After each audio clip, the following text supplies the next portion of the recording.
11 май таңғы саат 5 Лефортовский туннель. Азып бараткан машинанын скоростун карагыла, өзүбүздүн кыргыз бир тууган уктап калган, рулду башкара албай калган же бирдеке ичип алган. 3 эле вариант. Жигиттер ойлагыла. Доска, жакшылыгы бары. Оптима. Ама кыргыз кыз окшойт.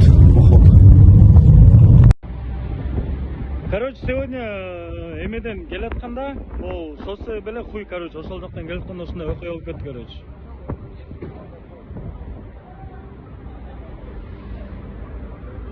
Пойди в сторонку, туда.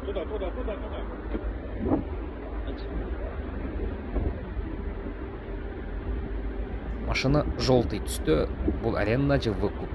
Восстановление көп каражат кетет. Дагы жакшы өзү аман калышып, ушундай кат ойдоп, өзүнүн колуна кармоо алып, ушундай плакатка учурап, башкалардын да өзүнүн да өмүрүн коркунучка алып келиш шартпы же керекпи? Блять, сука, пиздец болду биягы нахуй жигиттер. Охуеть, бизге жардам керек, келип койгула жигиттер. Белорусский.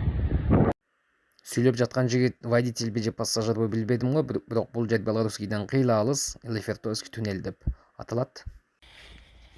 Туугандар, ассаламу алейкум. Мен миндеген гонщиктер, мен миндеген шумахерлер бул дүйнөдөн бир эле кичинекей ошибкасы менен кайтыш болуп кеткен. Анан колубузга бир күчтүүрөөк машина алып калса, жакшынагы машина алып калса, дертеңдеп, далдалактап, өпкөбүздү колубузга кармап, аны кучактап албай, жолдо эч ким жок деп көргөзгөн очкибизди чечип алып, айдаган токтотпойлу туугандар. Жолда ТТП көрсөң, ушу кыргыз болбосо экен деп кадимкидей мындай кыжаат болуп калдык. Мен такси болуп иштеп жүргөндө мисалы. Бул мындай бардык водительге эмес, өтө сонун водительдер бар, өтө сонун таксилер бар кыргыздар арасында. Бирок өтө азчылык, ушул 5-6 өпкөсү колундагылар, ошолорго караганда сөз тиешелүү. Кичине мындай этияттап, жолдо правиланы сактап, 60 менен көргөзүлса 79 мен айдабай, тугандан 75 мен айдап, 70 мен айдап, шашпай айдасак,